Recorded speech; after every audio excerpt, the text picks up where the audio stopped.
Y me encuentro muy contenta con mi querido Ariel Corona, que el día de hoy pues nos trae una entrevista donde vamos a hablar justamente con un profesor de Qigong. ¿Qué es el Qigong? Bueno, es un arte marcial que vamos a conocer a continuación y que tiene que ver justamente con el video que estábamos viendo hace unos instantes. Bienvenido, mi querido Ariel, y pues me encantaría que nos presentaras al profesor.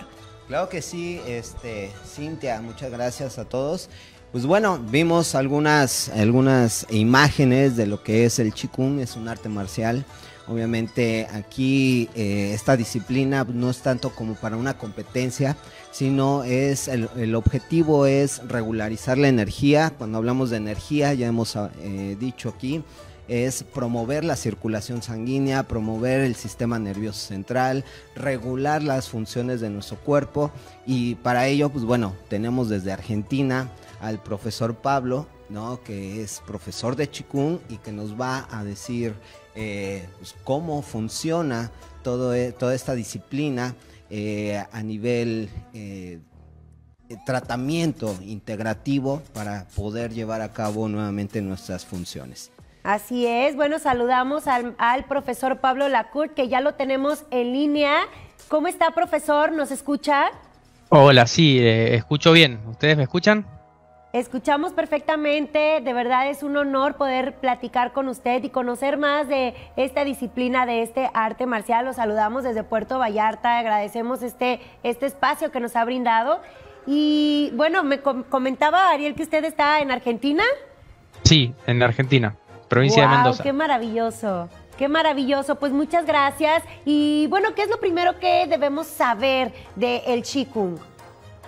Bueno, el Qigong como entrenamiento energético, que así se podría traducir, está asociado con las artes marciales, como bien estaban mencionando, pero no se limita solamente a las prácticas energéticas de las artes marciales. Es una de las ramas de la medicina tradicional china. Okay. Se podría utilizar el Qigong como una estrategia para poder, por ejemplo, dar ejercicios a los pacientes para que puedan recuperarse haciendo ese entrenamiento de ellos mismos. También hay un Qigong que es el entrenamiento energético para que el terapeuta pueda amplificar la energía que utiliza con sus manos y hacer emisión de chi. Y la práctica que a veces se ve en China, que se practica en todas las plazas, de diariamente hacer ejercicios para mantenerse saludable. Entonces tiene como esas tres variantes. La parte marcial es una de ellas, está más asociada por ahí con el Tai Chi Chuan, pero el Qigong es un poco más amplio. De hecho tiene orígenes a veces en algunas tradiciones espirituales como el budismo o el taoísmo de China, y hoy en día es una de las ramas de la medicina china muy eficiente para tratar y acompañar las patologías comunes de los pacientes. Profesor Pablo, usted que ha practicado, ya lleva varios años con esta técnica, ¿en dónde lo ha aplicado? ¿En qué tipo de enfermedades? ¿En qué tipo de padecimientos ha aplicado esta técnica?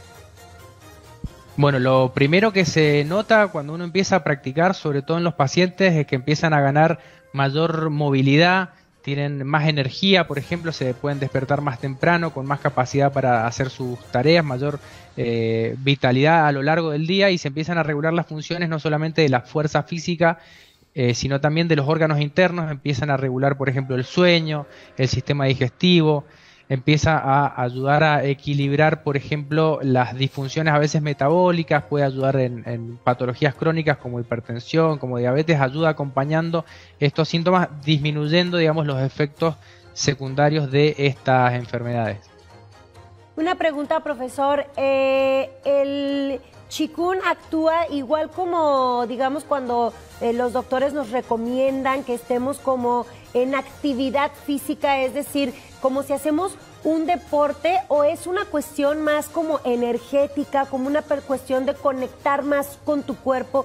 ¿Cómo es que realiza o cómo es que a través de esta disciplina funciona nuestro cuerpo interno de esta forma?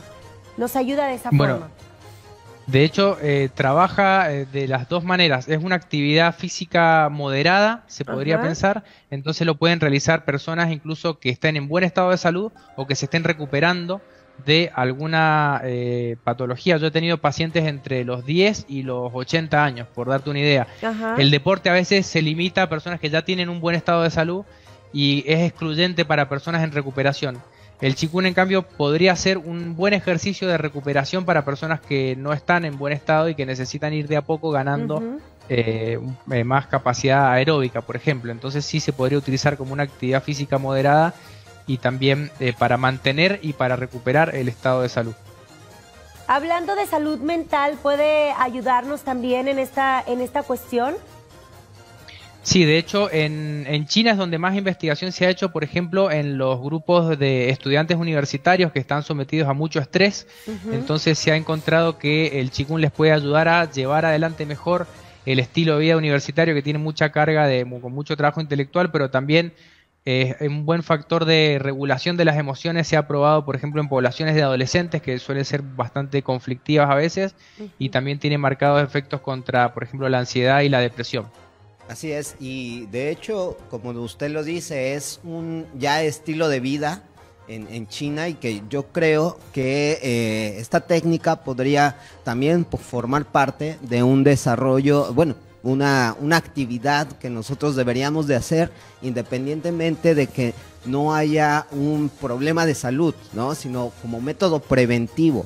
Recordemos que las técnicas son técnicas, en este caso de medicina tradicional china. Su objetivo es prevenir, no llegar ya a la enfermedad o ya estar Pero nos cuesta mucho trabajo, ¿no? De repente no estamos acostumbrados, o nuestra cultura, por lo menos nosotros, la verdad, los mexicanos no tenemos esta cultura de la prevención. Entonces es importante que comencemos justamente a cambiar estos hábitos y a conocer este tipo de alternativas que nos ayudan a mantenernos saludables en todos los aspectos, o sea, en un aspecto integral en nuestras vidas. Así es. Algo que me gustaría preguntarte, Pablo, algo que me gustaría preguntarte es si todas las personas pueden practicar esta técnica, porque me llamó mucho la atención lo que nos comentabas, desde un niño de 10 años hasta una persona de 80 años, o sea, siempre y cuando se sienta bien haciendo los movimientos. Entonces, ¿quiere decir que cualquier persona puede hacerlo, o hay alguna contraindicación con alguien que sufra alguna enfermedad o algo en específico? Bueno, de hecho, en el Qigong médico, que es el Qigong específico para tratar pacientes, hay ejercicios que se pueden hacer incluso en pacientes que están hospitalizados en camas. O sea que se trata de adaptar a la condición del paciente o del practicante el ejercicio que puede hacer. Entonces hay como decíamos, un Qigong marcial que es más fuerte, más intenso enérgicamente para fortalecer a las personas para el combate. Hay un Qigong de mantenimiento y hay un Qigong de rehabilitación. Siempre hay muchos sistemas de Qigong. La idea es encontrar qué necesita el practicante en ese momento y darle el ejercicio correspondiente. Profesor, cuéntanos, ¿cuál es tu caso en el cual has tratado con esta técnica? Así, lo que más te ha quedado impactado, con lo que más has dicho, ¿sabes qué? El Qigong generó esto en un paciente. Bueno, yo tuve la suerte de poder durante la pandemia empezar a dar clases online, y tenía clases de práctica durante todos los días en la etapa de aislamiento, que no nos podíamos ver, pero tuve un grupo de practicantes que tenían entre 70 y 80 años, que se mantuvieron bastante bien a lo largo de todo ese periodo de aislamiento, activos sobre todo durante esa fase de aislamiento, y bueno, posterior a la pandemia siguieron practicando y se encuentran en buen estado de salud pese a su edad. Es decir, pudieron evitar caer en la inactividad a pesar de que no podían salir de sus casas, por ejemplo. Eso para mí fue un caso de éxito bastante notorio utilizando las herramientas tecnológicas. Algo que me gustaría preguntarle sobre el Qigong, profesor, es también saber las personas que desean practicarlo, que deseamos practicarlo por primera vez y que no estamos familiarizados con esta técnica. Debemos de acudir con un profesional, él nos va a ir guiando. ¿Cómo es que nosotros podemos adentrarnos por primera vez a empezar a realizar esta disciplina? Sí, lo ideal es tener contacto con algún profesor que nos pueda indicar cuál es el ejercicio que más nos conviene hacer, y si no tenemos esa suerte podemos empezar a buscar en internet a ver cuál es el ejercicio que se adapta a nuestra condición. No es uno adaptarse al ejercicio, sino buscar qué es lo que yo puedo hacer primero, porque así me evito el problema de caer en sobreesfuerzos que a lo mejor me perjudiquen. Pero lo ideal es encontrar un profesor que me pueda indicar qué necesito en el momento particular en el que estoy atravesando, porque también uno va cambiando a lo largo de los años, de las estaciones, y a veces necesito hacer ajustes en la práctica también. Así es. Ariel, pues quiero agradecerte por traernos este invitado con información tan importante para la gente aquí en Puerto Vallarta y empezar a conocer un poquito más de todo esto de la medicina tradicional china, ir aprendiendo poco a poco en manos de los especialistas. Claro que sí, y pues muchas gracias al profesor Pablo, nos vamos a estar viendo aquí continuamente, a ver si en la siguiente nos hace alguna exhibición, alguna demostración, ¿no?, de alguna enfermedad que ha tratado, por ejemplo, a nivel pulmonar, ahorita con esto del golpe de calor, etcétera. ¿Qué podemos hacer en Qigong para poder rehabilitar y también prevenir? Muchas gracias, Bien. profesor. Bueno, gracias. Un fuerte abrazo. Estamos en contacto. Muchísimas gracias, profesor. Fue un placer. Nos vamos a una breve pausa comercial y regresamos con mucho más aquí en El 10.